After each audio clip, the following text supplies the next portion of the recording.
Assalamualaikum warahmatullahi wabarakatuh. Seperti biasa, di channel ini kita akan belajar materi fisika di SMA.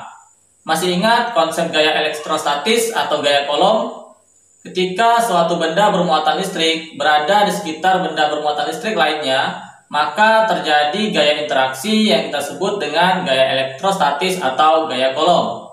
Nah, padahal kedua benda bermuatan listrik tersebut tidak saling bersentuhan, tetapi ada gayanya. Mengapa bisa demikian? Bagaimana penjelasannya? Simak videonya berikut ini.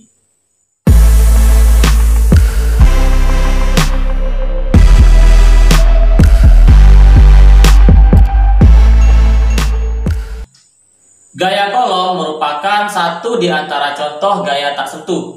Benda bermuatan listrik memiliki kuat medan listrik di daerah sekitarnya.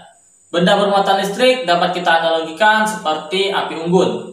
Ketika kita berada di sekitar api unggun, kita akan merasakan hawa panasnya, terasa hangat. Semakin dekat dengan posisi api unggun, maka kita akan semakin terasa panas.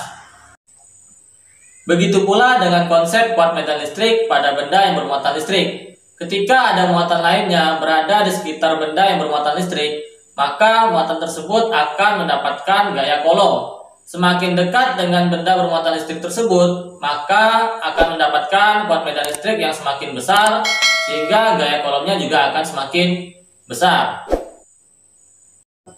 Nah, jadi walaupun muatan-muatan ini tidak saling bersentuhan, tetapi ketika berada di medan listriknya, maka akan terjadi gaya Coulomb. Nah, sampai di sini bisa dipahami ya. Kuat medan listrik disimbolkan dengan huruf E dengan rumus E sama dengan K dikali Q per R pangkat 2 atau F per Q. Nah, dari rumus ini bisa kita perhatikan di sini, semakin besar nilai suatu muatan, maka akan semakin besar pula kuat medan listrik yang dihasilkannya. Sedangkan semakin jauh suatu titik terhadap muatan tersebut, maka kuat medan listriknya akan semakin kecil. Hubungannya di sini kuat medan listrik berbanding terbalik dengan jarak pangkat 2. Nah, sampai di sini bisa dipahami ya. Nah, medan listrik merupakan medan vektor dengan arahnya ditentukan oleh muatan sumbernya. Jika muatan sumbernya positif, maka arahnya seperti ini. Jika muatan sumbernya negatif, arahnya seperti ini. Sekarang kita akan mengerjakan satu contoh soal tentang kuat medan listrik pada satu titik. Nah, di sini terdapat dua buah muatan QA plus 4Q dan QB minus 6Q. Nah, dengan jarak seperti pada gambar di sini. Nah, kita ingin menghitung atau kita akan menghitung kuat medan listrik di titik P ini. Nah, pertama kita harus menggambar dulu arah medan listrik di titik P akibat dua muatan ini. Nah, di sini kita sediakan contoh untuk menggambarkan arah kuat medan listriknya. Perlu kita ingat di sini, menggambarkan kuat medan listrik di suatu titik terhadap suatu muatan positif, maka arahnya tadi adalah ya arah pada muatan positif kan seperti ini. Nah, kita menggambarkannya di titik P. Nah, sesuaikan, maka arahnya ke sana. Nah, jadi menggambarkannya di titik P.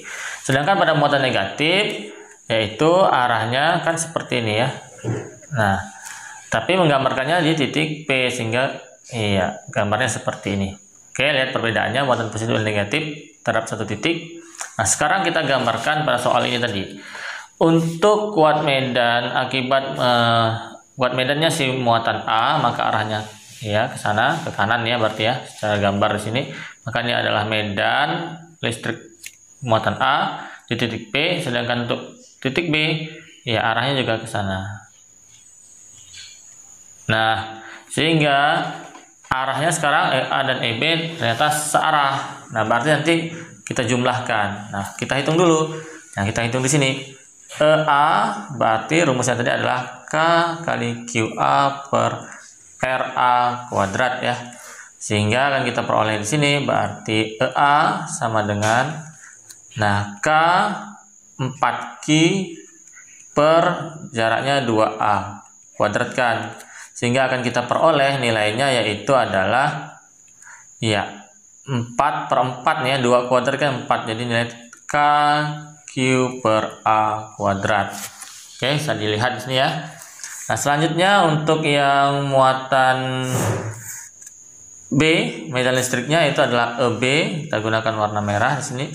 K dikali QB per RB kuadrat. Nah, sehingga akan kita peroleh nilainya EB sama dengan K dikali, negatifnya dengan dimasukin ya, ingat ya, sama seperti perhitungan gaya kolom, 6Q per 3A kuadrat. Sehingga akan kita dapatkan nilainya itu adalah 6/9, berarti ya 3 kuadrat 9, sederhanakan berarti bagi 3 2/3 K Q per A kuadrat.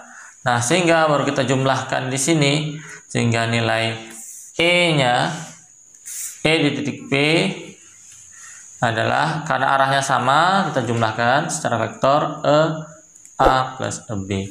Maka di sini kita lihat ini berarti ya K Q per A kuadrat, ya berarti 1 ya.